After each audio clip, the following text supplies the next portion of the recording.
अटूट अंग होता है, जितनी हिंदी मैं समझती हूँ पाकिस्तान में रह के, अटूट अंग तो एक ऐसा अंग होता है ना आपकी बॉडी का ऑर्गन, जिसको आपसे कोई तोड़ नहीं सकता। अटूट अंग में बसने वाले मासूम बच्चे भी हैं, 2-2 साल के बच्चों की खबरें भी हमने रिपोर्ट की, जिनको पैलेट गन से उनको निशाना बनाया जाता है, उनकी बीनाई छीन ली जाती। अटूट अंग में बसने वालों के अंग अंग पर गोलियां चलाई जा सकती हैं।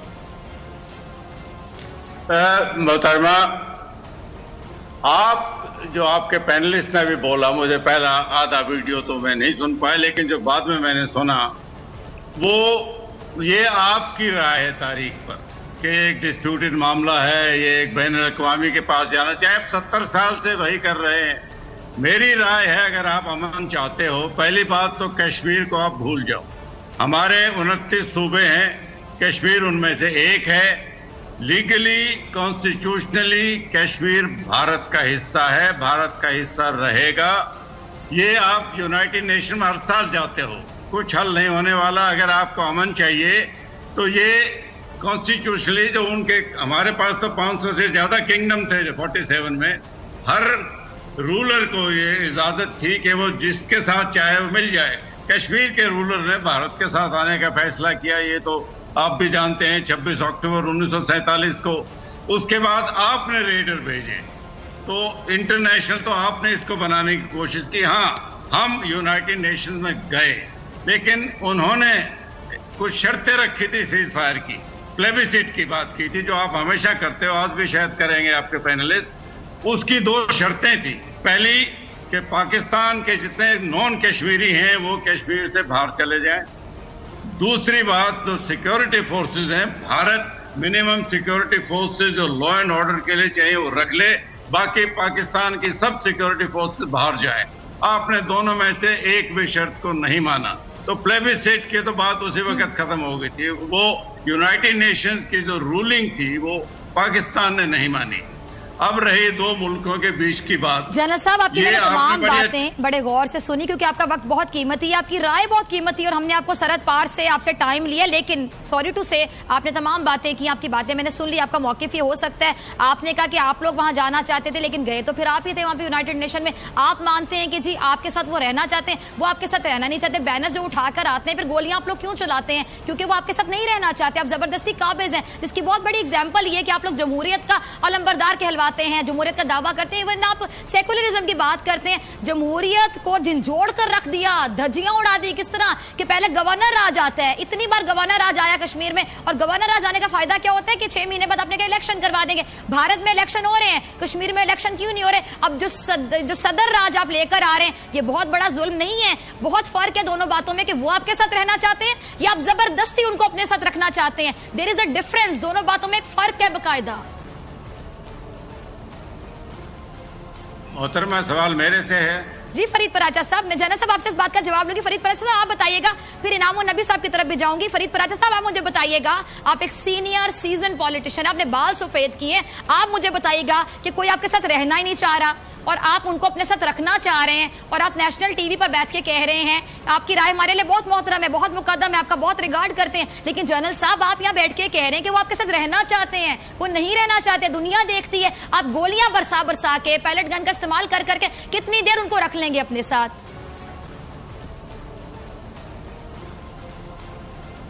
सवाल मेरे से।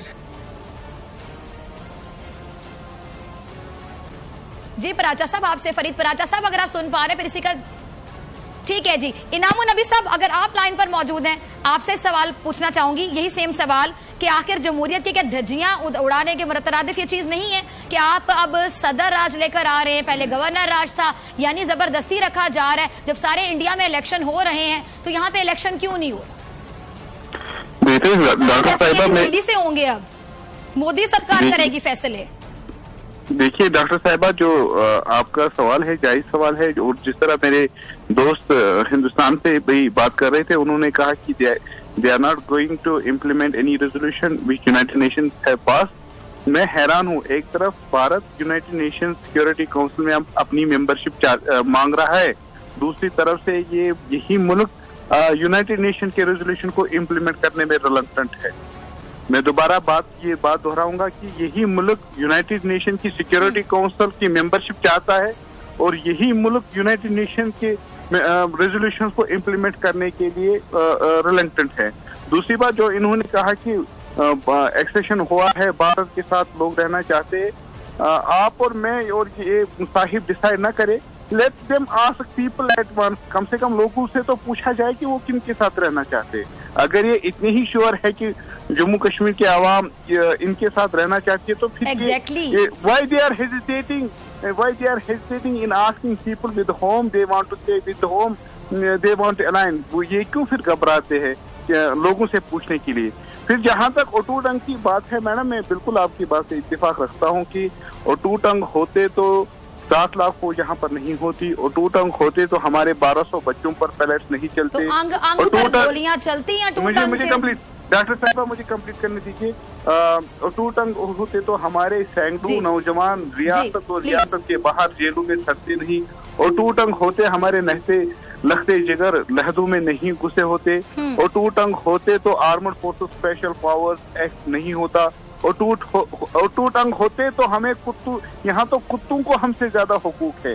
जम्मू कश्मीर में इंसानों से ज्यादा कुत्तों को हुकूक है। कुत्ते को मारने के लिए you have to seek permission from the Supreme Court, लेकिन आपने देखा मैसेकर के बाद किस तरह यहाँ पर सानिया के बाद एक सानिया होता है, पुलवामा सानिया, शोपियां सानिया, कितने सानिया में गिनवाऊं।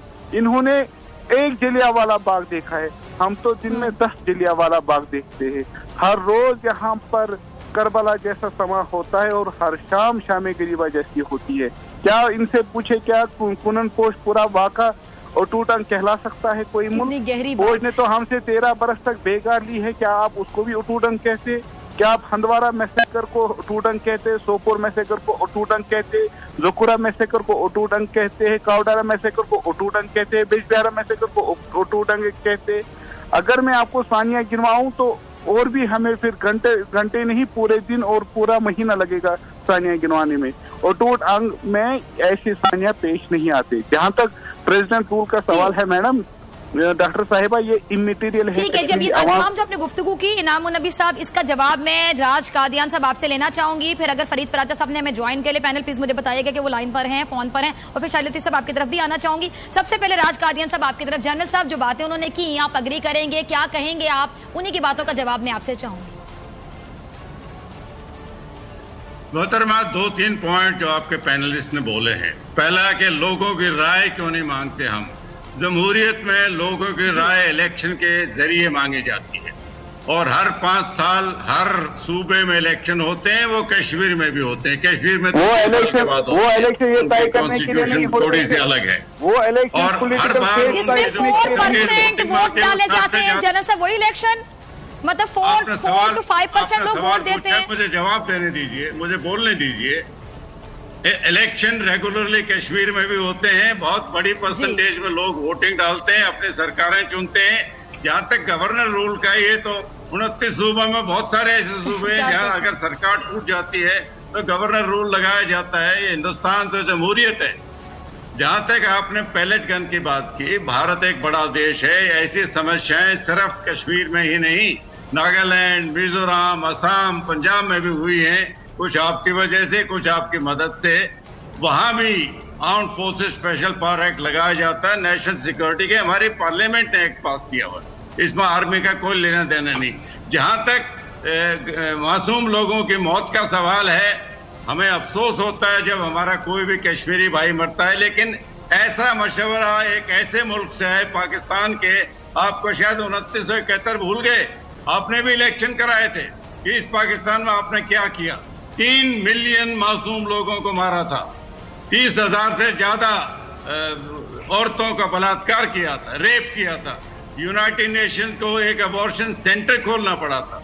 तो आप रेप की तो बात ना ही करें जनरल साहब, आप तो इतनी पुरानी बातें करें, वो भी झूठी सच्ची, पता नहीं झूठी झूठी बातें। मेरी बात, यूएन का नुमाइंदा एक पाकिस्तानी ना बार बार कह रहे हैं जनरल साहब 1 मिनट दे दें, 1 मिनट दे दें जनरल साहब, 1 मिनट, क्योंकि टाइम कम है, मुझे इसका जवाब देने दें।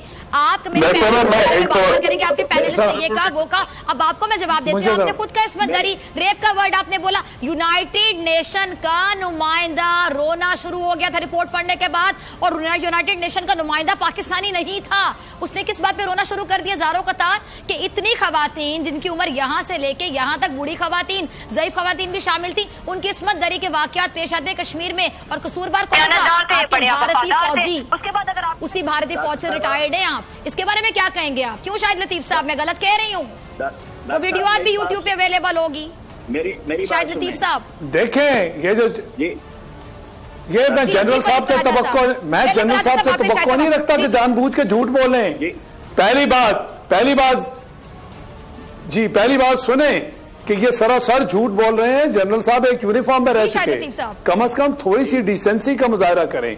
इनके अपने प्राइम मिनिस्टर साहब मोदी साहब जो हैं, उन्होंने क्या बांग्लादेश में खड़े होके कुछ साल पहले ये नहीं कहा था कि मशरकी पाकिस्तान को मगरबी पाकिस्तान से अलहदा करने में भारत ने हिस्सा लिया? ये रियासती दहशतगर्दी का मुंह बोलता क्या सबूत नहीं है? और आज भारत को इस चीज की जुर्रत होती है कि ये पाकिस्तान को रियासती दहशतगर्द कहता है? अपने गिरेबान में जरा मुंह डालिए, झांकिए। और जनरल साहब, खुदा के वास्ते या किसी चीज का भी आप वास्ता समझ लें, ये गलत बयानी से